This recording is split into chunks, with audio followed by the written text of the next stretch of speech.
ഞാനിപ്പോൾ വല്ലാത്തൊരവസ്ഥയിലാണ് ഇപ്പോൾ ഞാൻ കടന്നു പോയിക്കൊണ്ടിരിക്കുന്നത്. ഞാൻ നാളെ ജീവിച്ചിരിക്കുന്നുണ്ടോ എന്താണെന്ന് എനിക്ക് അറിയില്ല. എന്റെ മരണത്തിന് നിലമ്പൂരിലെ 4 പേരാണ് കാരണമെന്ന് പറഞ്ഞ് ഇൻസ്റ്റഗ്രാമിൽ ലൈവ് വീഡിയോ ഇട്ട ശേഷം യുവാവ് തൂങ്ങി മരിച്ചു. നിലമ്പൂർ മുക്കട്ട തൈക്കാടൻ അബ്ദു ഫാത്തിമ ദമ്പതികളുടെ മകൻ മുഹമ്മദ് ജാസിത്ത് ആണ് മരിച്ചത്. ഇൻസ്റ്റഗ്രാമിൽ ലൈവ് കണ്ട സുഹൃത്തുക്കളും നാട്ടുകാരും ഉടൻ വീട്ടിലെത്തി വിവരമറിയിച്ചു നടത്തിയ തിരച്ചിലിൽ വീടിന്റെ ടെറസിന്റെ കമ്പിയിൽ തൂങ്ങിയ നിലയിൽ കണ്ടെത്തുകയായിരുന്നു. പെട്ടെന്ന് തന്നെ നിലമ്പൂർ ജില്ലാ ആശുപത്രിയിൽ എത്തിച്ചെങ്കിലും ജീവൻ രക്ഷിക്കാനായില്ല. 6 മാസമായി എറണാകുളത്ത് മൊബൈൽ ഷോപ്പിൽ ജോലി ചെയ്യുകയായിരുന്ന ജാസിത്ത് ഈ മാസം 31-ന് വിദേശത്തേക്ക് പോവാനിരിക്കെയാണ് ആത്മഹത്യ. വേറെ സാർമാരും ഇല്ലായിരുന്നു.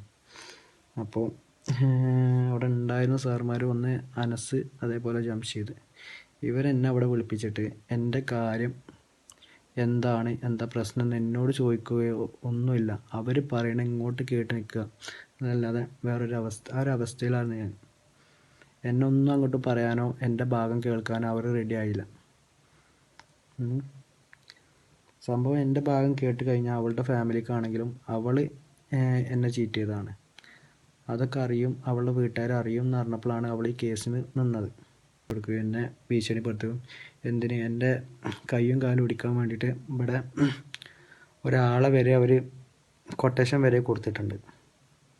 ലൈവ് വീഡിയോയിൽ പ്രണയവുമായി ബന്ധപ്പെട്ട ഭീഷണിയും പോലീസ് സ്റ്റേഷനിലേക്ക് വിളിച്ചു വരുത്തിയതും തനിക്ക് പറയാനുള്ളത് പോലീസ് കേൾക്കാൻ തയ്യാറായില്ല എന്നും പറയുന്നു.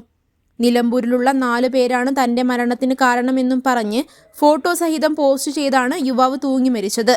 മരണവുമായി ബന്ധപ്പെട്ട് പിതാവും കുടുംബവും നിലമ്പൂർ പോലീസ് സ്റ്റേഷനിൽ പരാതി നൽകിയിട്ടുണ്ട്. അസ്വാഭാവിക മരണത്തിന് പോലീസ് കേസെടുത്തു.